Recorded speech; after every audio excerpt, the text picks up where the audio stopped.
તો નમસ્કાર ગુજરાત, સ્વાગત છે ફરી એકવાર આપનો આજના તાજા નવા હવામાન સમાચારની અંદર। આજે તારીખ 29 જુલાઈ 2026 અને વાર થયો છે બુધવાર। ત્યારે આજના તાજા કડકતા ફડકતા નવા હવામાન સમાચાર જાણીએ તો ગુજરાતમાં તમે જાણો છો કે વરસાદનું જોર થોડું ઘટ્યું છે, પરંતુ ફરીથી કમર કસી લેજો, તૈયાર થઈ જજો, કારણ કે ગુજરાતમાં 48 કલાકમાં આવી રહ્યો છે વરસાદનો ચોથો સૌથી ખતરનાક અને ભયંકર રાઉન્ડ। અને એના માટેની શરૂઆત અત્યારથી થઈ ચૂકી છે। બંગાળની ખાડીમાં રહેલી LPS સિસ્ટમ એટલે કે લો પ્રેશર સિસ્ટમ આજે બંગાળની ખાડીમાંથી નીકળી ગઈ છે। એટલે જેવી રીતના મિત્રો સિંહ હોય, તમે પાંજરામાં પૂરેલો હોય અને જેવી રીતના મિત્રો પાંજરામાંથી બહાર નીકળીને છલાંગ મારે, એવી જ રીતના જોઈ લ્યો બંગાળની ખાડી આ રહી અને બંગાળની ખાડીમાંથી આ રીતની છલાંગ મારીને હવે આ સિસ્ટમ બહાર નીકળી ચૂકી છે। અને અત્યારે હાલમાં અમે જ્યારે વિડીયો બનાવી રહ્યા છીએ ત્યાં સુધીમાં આ સિસ્ટમ ઓડિશા ઉપર અત્યારે તાંડવ મચાવી રહી છે, ભુવનેશ્વર લાગુના વિસ્તારોમાં। અને ગણતરીની કલાકોમાં આ સિસ્ટમ જે છે તે આ રીતના ધીમે ધીમે આગળ વધીને ગુજરાત રાજ્ય ઉપર 30 તારીખની રાત્રે ત્રાટકી ચૂકવાની છે। એટલે આજથી તૈયાર થઈ જજો મિત્રો। આવતીકાલથી જે છે રાત્રિ સમયગાળા દરમિયાન ગુજરાત રાજ્યમાં ધમધોકાર વરસાદવાળી આ સિસ્ટમ જે છે તેનું અતિ ભારે તાંડવ જોવા મળવાનું છે અને તેના વિશે આજના આ વિડીયોમાં તમને સંપૂર્ણ માહિતી આપવામાં આવશે આ સિસ્ટમ વિશે, જેની અંદર આપણે બધી જ માહિતી ક્રમશઃ જાણીશું। એક પછી એક બધી બાબતો મારે તમને સમજાવી છે કે જેનાથી તમારે હવામાન સમાચાર માટે અન્ય જગ્યાએ ના ભટકવું પડે, એટલા માટે બધી જ માહિતી તમને સરળ ગુજરાતી દેશી ભાષામાં અહીંયા એકમાત્ર ચેનલ ઉપર મળી જશે। તો વિડીયો છેલ્લે સુધી જોતા રહેજો। સૌથી પહેલા મિત્રો આ વિડીયોની અંદર આપણે વાત કરીશું મુખ્ય મુદ્દા વિશે કે ગુજરાતમાં અત્યારે હાલનું હવામાન કેવું છે, આજનો દિવસ કેવો રહેશે। એટલે 29 તારીખ બુધવાર આજનો દિવસ બપોર પછીથી લઈને મોડી રાતના 12 વાગ્યા સુધી કેવો રહેવાનો છે। બીજા નંબરે ગુજરાતમાં આજે વરસાદ કઈ કઈ જગ્યાએ આવશે એ કોઈક ગામના નામ સાથે જણાવીશું તમને, જેનાથી તમને ખ્યાલ આવે કે તમારા ગામમાં કોઈ પણ પ્રકારે આજે વરસાદ આવવાનો છે કે નહીં। અને માત્ર વરસાદની જ વાત નહીં, ગુજરાત રાજ્યમાં હાલ અત્યારે જે સિસ્ટમ જોર પકડી રહી છે તે આગામી કલાકોમાં ક્યાંથી ક્યાં જશે, અને ખાસ અત્યારે અમારી પાસે નકશાઓ અને વેધર મોડેલો સામે આવી રહ્યા છે ગુજરાતના હવામાન માટે। વરસાદનો જે ચોથો રાઉન્ડ શરૂ થવાનો છે 30 તારીખની રાત્રિથી, આ રાઉન્ડ વિશે અંબાલાલ પટેલે પણ આપી દીધી છે સૌથી મોટી આગાહી। તો અંબાલાલ પટેલની આ આગાહી વિશે પણ વાત કરીશું અને ગુજરાતમાં આવનારી કલાકોમાં જે થવાનું છે, જે વરસાદો ભૂક્કા બોલાવાના છે અને સિસ્ટમ અત્યારે હાલ મિત્રો તીવ્ર બનતી જોવા મળી રહી છે તેના વિશે પણ સરળ ગુજરાતી દેશી ભાષામાં સમજીશું આજના આ વિડીયોની માલિપા। તો મિત્રો વિડીયો છેલ્લે સુધી જોવાનો છે તમારે, જેથી તમારે આ બધી જ માહિતી, તમારા પ્રોપર માહિતી તમને મળી જાય। અને સાથે મિત્રો મારી આ ચેનલ સબસ્ક્રાઇબ નથી કરી તો ઓનલી વેધર ચેનલ હાલ અત્યારે સબસ્ક્રાઇબ કરી નાખજો, એનાથી દરરોજના હવામાન સમાચાર જે છે તે તમારા સુધી પહોંચતા રહેશે। અને વિડીયો શરૂ કરીએ પહેલા એક નાનકડી ડિસ્ક્લેમર કે વિડીયોમાં જે પણ માહિતી દેખાડવામાં આવશે બધી ડેટાઓ, આંકડાઓ અને ઓનલાઈન અહેવાલોને આધારે છે, જેની કોઈ પણ પ્રકારે રેસ્પોન્સિબિલિટી અમે લેતા નથી। તો શરૂઆત કરીએ મિત્રો, લાઈવ સિસ્ટમ દેખાડી દઈએ સેટેલાઇટના માધ્યમથી મારે તમને દેખાડવી છે। તો ઓનલાઈન અત્યારે મિત્રો અચાનક ગુજરાત રાજ્યની નજીક એક ઉપરથી મિત્રો વેસ્ટર્ન ડિસ્ટર્બન્સીસ સિસ્ટમ આવી ચૂકી છે, જે ગઈકાલ સુધી તો ગુજરાતમાં નહોતી, એની વાત હું કરી રહ્યો છું। આ જોઈ લો ઉત્તર ગુજરાત તરફ અત્યારે હાલ થોડું જોર વધી રહ્યું છે, તેને કારણે ઈડર, ડીસા, પાલનપુર, ધાનેરા, વાવથરા, સુઈગામ, પાટણ અને બનાસકાંઠા અરવલ્લીનો જે વિસ્તાર છે ત્યાંથી સિસ્ટમ થોડી નીચે આવી રહી છે। તેથી આ ભાગોમાં ગુજરાતમાં આવનારી કલાકમાં થોડા વધારે ઘાતક વરસાદ આજે પડશે, પરંતુ ઓવરઓલ સિસ્ટમની વાત કરી કે ગુજરાતનું આખું હવામાન અત્યારે કેવું છે, તો આની અંદર તમને સિમ્પલી દેખાશે કે ગુજરાત ક્યાં રહેલું છે। તો આ કાળા સર્કલમાં મિત્રો અહીંયા જુઓ તો ગુજરાત આપણું રાજ્ય રહેલું છે, અને બીજી બાજુ આ જે કાળા કલરનો આખો ભાગ છે આ છે મિત્રો બંગાળની ખાડીની એ ઘાતક સિસ્ટમ કે જે ધીમે ધીમે બધું જ ધમરોળતી ગુજરાત તરફ જે છે તે મિત્રો આવી રહી છે। આ બંગાળની ખાડીની અતિ ભયંકર સિસ્ટમ છે, અને મિત્રો ક્યારે પહોંચશે તો જોઈ લો આજે 29 તારીખની રેન્જ સુધીમાં આ જે સિસ્ટમ છે અત્યારે મધ્ય ભારત સુધી પહોંચી ચૂકી છે, અને ગઈકાલની અહીંયાથી 28 તારીખથી નીકળી છે, આ રીતની પહોંચી ચૂકી છે। અને આજે ત્રીજું ટપકું છે ત્યાં સુધી આ રીતના સિસ્ટમ પહોંચશે, એટલે જે ત્રીજું ટપકું છે આપણો ગુજરાત છે ત્યાં 30 તારીખે રાત્રે જે છે ત્યાં સિસ્ટમ પહોંચશે। એટલે 30 તારીખથી લઈને 5 તારીખનો વરસાદનો ખતરનાક રાઉન્ડ ગુજરાત રાજ્ય ઉપર આ બંગાળની ખાડીની સિસ્ટમને કારણે આવવાનો છે। તો આ રીતના સરળ મેં તમને સમજાવી આપ્યું, અને આ મિત્રો વેધર મોડેલને આધારે મેં તમને સમજાવ્યું। અને અહીંયા જો હવામાન વિભાગે ખુદ આ નકશો આપણી પાસે આપ્યો છે, આ આખા ભારતનો નકશો છે મિત્રો, અને આ નકશો કોણે આપ્યો છે એ પણ તમારે જાણવું જરૂરી કે જેનાથી તમને ભરોસો બેસી શકે। તો આ મિત્રો નકશો જે છે તે IMD તરફથી બહાર પાડવામાં આવ્યો છે, એટલે ભારતીય હવામાન ખાતું છે તેમણે બહાર પાડ્યો છે, ઇન્ડિયન મેટ્રોલોજીકલ ડિપાર્ટમેન્ટ તરફથી બહાર પાડવામાં આવ્યો છે। લાલ સર્કલમાં રહેલું છે આપણું ગુજરાત. ગુજરાતની ઉપર જે સફેદ કલરના વ્હાઇટ કલરના જે ધપ્પા જોવો છો મિત્રો, એ વરસાદની સિસ્ટમ છે 100%, પરંતુ એ વાદળો અચાનક ગુજરાત ઉપર તૂટી પડ્યા છે, એના ઉપર આપણે વધારે ધ્યાન નથી દેવાનું. એને કારણે છૂટાછવાયા ઝાપટા પડી શકે, પરંતુ મેઇન જે ખતરો છે એ નીચે જુઓ તો પીળા કલરના ઝોનમાં આ આખો જે ખતરો છે, અસલી ખતરો છે ગુજરાત રાજ્ય માટે.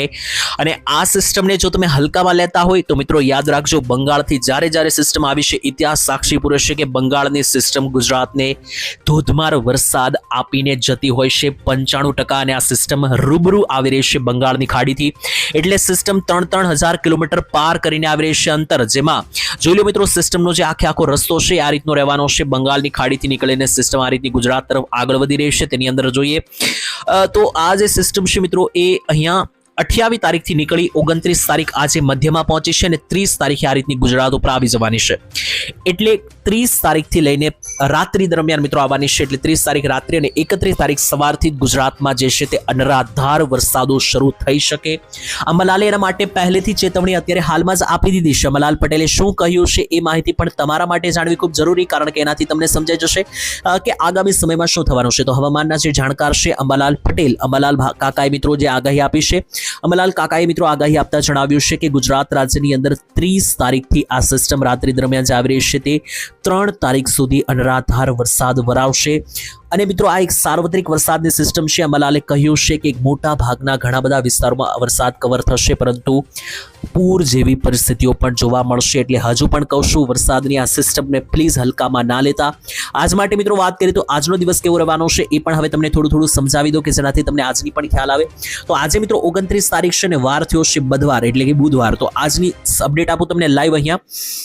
તો આજની અપડેટ માટે હવામાન વિભાગે ખુદ અહીંયા નકશો બહાર પાડ્યો છે, જેથી મારે તમને સમજાવવાની કોઈ વધારે જરૂરિયાત નથી બનતી. આમાં હવામાન વિભાગના નકશાને આધારે તમે સમજી જશો. આજે આખા ગુજરાતમાં યેલો સિગ્નલ, યેલો એલર્ટ જાહેર કરી દેવામાં આવ્યું છે, જેમાં દક્ષિણ ગુજરાતના પણ સુરત, નવસારી, વલસાડ, ડાંગના વિસ્તારો, ભરૂચ, અંકલેશ્વર, નર્મદા, તાપીના વિસ્તારો, મધ્ય ગુજરાતનો પણ આખો પટ્ટો, ઉત્તર ગુજરાતનો આખો પટ્ટો, સૌરાષ્ટ્ર આખું અને કચ્છ આખું, એટલે ગુજરાતના 5 જે ભાગો છે બધી જગ્યાએ હાલ આજે ઓરેન્જ યેલો સિગ્નલ મિત્રો યેલો એલર્ટ આપવામાં આવ્યું છે. તો યેલો એલર્ટનો મતલબ થાય છે કે ગુજરાતમાં આજે કોઈ એવો ઘાતક, અતિ ભયંકર કે 5 ઇંચનો કે એવો કોઈ મોટો વરસાદ નહીં પડે. પરંતુ એવું પણ નથી કે ગુજરાત આખું સૂકું રહેશે, કારણ કે જો આજે વરસાદની બિલકુલ આગાહી ના હોય તો હવામાન વિભાગ ગ્રીન સિગ્નલ આપે છે, પરંતુ અહીંયા યેલો સિગ્નલ છે. એનો મતલબ કે ગુજરાતમાં વરસાદ એટલો બધો પણ નહીં પડે અને એકદમ ઓછું કોરું ધાકડ પણ નહીં જોવા મળે. એટલે મધ્યમ લેવલનો જે વરસાદ હોય છે 1-2 ઇંચ આ રીતના વરસાદો છૂટાછવાયા આજની તારીખમાં રહેવાના છે. અને એ કયા ગામમાં એ આગળ હું તમને એક ગામના નામ સાથે પણ સમજાવીશ. એની પહેલા જો ગુજરાતમાં ગઈકાલે ક્યાં કેટલો વરસાદ પડ્યો તો 28 તારીખ માટેનો નકશો, જેમાં ગુજરાતમાં એવું નથી મિત્રો કે વરસાદની સિસ્ટમ બિલકુલ ઊભી રહી ગઈ હોય, કારણ કે આંકડા હજુ પણ આવી રહ્યા છે, જેમાં તમે ખાસ અહીંયા જોઈ શકો છોટાઉદેપુરના મિત્રો જેતપર, પાવી લાગુના વિસ્તારોમાં 3.3 ઇંચ વરસાદ પડ્યો છે. દાહોદના લીમખેડામાં 2 ઇંચ વરસાદ છે. મહીસાગર, સંતરામપુરની અંદર 2 ઇંચ, અમદાવાદના ધંધુકામાં 0.5 ઇંચ, ખેડાના થાસરાની અંદર 0.5 ઇંચ, દાહોદના ફટેપુરામાં 0.5 ઇંચ વરસાદ, બનાસકાંઠાના અમીરગઢમાં 1.5 ઇંચ વરસાદ, અને 1 થી લઈને 1.5 ઇંચનો વરસાદ તો ઘણા તાલુકાઓમાં છે, જેમ કે અમદાવાદનું દસક્રોઈ, બનાસકાંઠાનું પાલનપુર, અમદાવાદનું ધોળકા, મહીસાગરનું કડાણા, ખેડાનું કથલ, અમદાવાદનું ધોળેરા, પંચમહાલનું કલોલ, વલસાડનું નાનપોઢા, સુરેન્દ્રનગરનું ચુડા, આણંદનું ખંભાત, છોટાઉદેપુર, આણંદનું અંકળાવ, વલસાડનું કપરાડા, નવસારીનું નવસારી, અરવલ્લીનું બાયડ અને સાથંબા, પંચમહાલનું ઘોઘાંબા, ડાંગનું ડાંગ અને વઘઈ, બનાસકાંઠાનું ડીસા, પંચમહાલનું જાંબુઘોડા, છોટાઉદેપુરનું કવંત અને ખેડાનું નડિયાદ. આ બધા એ તાલુકાઓ છે કે જ્યાં ગુજરાતમાં 1 થી લઈને 2 ઇંચ વચ્ચેના વરસાદ છેલ્લા 24 કલાકમાં પડ્યા છે. એટલે વરસાદ એકદમ રૂકી નથી ગયો મિત્રો, એ વાત ખાસ મગજમાં રાખજો, કારણ કે વાદળો હજુ પણ ગુજરાત પર બનેલા છે અને વાદળો આવતીકાલે પણ રહેવાના છે. તો જ્યાં પણ વાદળ છે ત્યાં વરસાદ આવશે અને આવશે, પરંતુ ઝાપટા સ્વરૂપે આવશે. ચાલો આજ માટેની અપડેટ ફટાફટ લઈએ. તો આજે કયા જિલ્લામાં વરસાદ આવી શકે બુધવાર અને 29 તારીખ તારે દક્ષિણ ગુજરાતમાં આજે સારા એવા વરસાદની આગાહી છે. ઝાપટા સ્વરૂપે સારો વરસાદ જોવા મળી શકે, જેમાં ભરૂચ, નેત્રાંગ, ડેડિયાપાડા, ઝંખાવ, અંકલેશ્વર, કીમ, વડાપાના વિસ્તારો સાથે મિત્રો વડપાડાની સાથે નીચે આવ્યો તો માંડવી, વ્યારા, બારડોલી, સુરત, ડુમ્મસ, અને એની સાથે મિત્રો જોશો તો ઉપર નર્મદા, તાપીનો સેન્ટર, અને નીચે વલસાડ, ચીખલી, ખેરગામ, તાપી, તેની સાથે ડાંગ અને સાપુતારા. આ દક્ષિણ ગુજરાતનો ટૂંકમાં આખો પટ્ટો, જેમાં ભરૂચથી માંડીને નીચે વાપી સુધી વચ્ચે આવતા બધા જ સેન્ટરોની અંદર વરસાદની એક્ટિવિટીઓ આજે જોવા મળી રહી છે. બીજી બાજુ સૌરાષ્ટ્રમાં દરિયાકાંઠે પણ ઝાપટા પડવાની પૂરેપૂરી આગાહી રહેશે, જેમાં ઉપર દ્વારકાથી લઈને નીચે ગીર સોમનાથનું ઉના વચ્ચે આવેલા તમામ વિસ્તારો, જેમાં ખંભાળિયા ભાણવડના વિસ્તારોથી લઈને પોરબંદરમાં કદાચ કેશોદ કુતિયાણા, નીચે આવે તો ગીર સોમનાથમાં ઉના માંગરોળ સહિતના જે ભાગો છે આ બધા જ દરિયાકાંઠે ઝાપટા સ્વરૂપે વરસાદની પૂરેપૂરી આક્ષેપો આજે રહેલા છે. બાકી મિત્રો જોઈએ તો અન્ય સેન્ટરોમાં પણ આજે ઝાપટા સ્વરૂપે વરસાદની આગાહી રહેશે. ઉત્તર ગુજરાત ઉપર સિસ્ટમનું કેન્દ્ર બિંદુ હોવાથી ઉત્તર ગુજરાત ઉપર થોડી વધારે અસર જોવા મળશે, કારણ કે ઉપરથી એક સિસ્ટમ આવી રહી છે. રાજસ્થાન ઉપર અત્યારે હાલ એક સિસ્ટમ, નાની સિસ્ટમ છે, એક્ટિવ છે, તેને કારણે ઉપર ઉત્તર ગુજરાતના ભાગોમાં જોશો તો જે મહેસાણા, ડીસા, પાલનપુર, ખેડબ્રહ્મા, અરવલ્લી અને સાબરકાંઠાનો ભાગ છે ત્યાં આગળ છૂટાછવાયા ઝાપટા પડવાની આગાહી છે. મધ્ય ગુજરાતમાં જે ગોધરા, દાહોદ, પંચમહાલ બાજુનો જે ભાગ છે, મહીસાગર અને અમદાવાદ બાજુનો જે ભાગ છે ત્યાં આગળ ઝાપટા પડી શકે. તો આ રીતના વરસાદની આગાહી છે. બાકી સૌરાષ્ટ્રમાં પણ આજે કોઈ મોટા એવા ખાસ વરસાદની આગાહી નથી. ઝાપટા સ્વરૂપે આજે મિત્રો વરસાદ પડી શકે, પરંતુ આજે અને આવતીકાલે મિત્રો સમજીએ તો 29 અને 30 તારીખ ઝાપટા વાળો જ વરસાદ રહેશે, કોઈ મોટો વરસાદ નહીં રહે. અસલી જે રાઉન્ડ છે વરસાદનો મહાકાય એ શરૂ થઈ રહ્યો છે 31 તારીખની સવારથી લઈને 3-4 તારીખ સુધી જોર વધશે. અને તમને ભરોસો ના થતો હોય તો જો મિત્રો અહીંયા જોઈ લો, ECMWF નું આ મોડેલ છે, જોઈ લો. જેવી 30 તારીખની રાત પડશે એટલે આ ડાબી તરફથી સિસ્ટમ એન્ટ્રી લેશે. 31 તારીખમાં જો આખું ગુજરાત કવર થઈ રહ્યું છે, અને ધીમે ધીમે 1 તારીખ સુધીમાં તો આ મધ્ય ગુજરાતનો જે અમદાવાદ, ગોધરા, દાહોદ, ખેડા, વડોદરા, છોટાઉદેપુર છે ત્યાં તો મિત્રો પૂરજનક વરસાદો પણ જોવા મળવાની આગાહી છે. પરંતુ આ અત્યારે હજુ મારે તમને પાકા પાયે ના કહેવાય, કારણ કે સિસ્ટમ હજુ ઘણી દૂર છે. નજીક આવશે ત્યારે આપણે એના ઉપર પૂરેપૂરો અભ્યાસ કરીને તમારા સુધી માહિતી પહોંચાડીશું. તો આવી રીતના રેગ્યુલર વિડીયો અપડેટ મેળવવા માટે ચેનલ સબસ્ક્રાઇબ કરીને સાથે જોડાયેલા રહેજો. આજ માટે મિત્રો હવે આટલું જ રાખીશું. કાલે ફરી એકવાર મળીશું એક નવા હવામાન સમાચારની અંદર. ત્યાં સુધી રજા આપશો. ધન્યવાદ. જય માતાજી, જય દ્વારકાધીશ મિત્રો.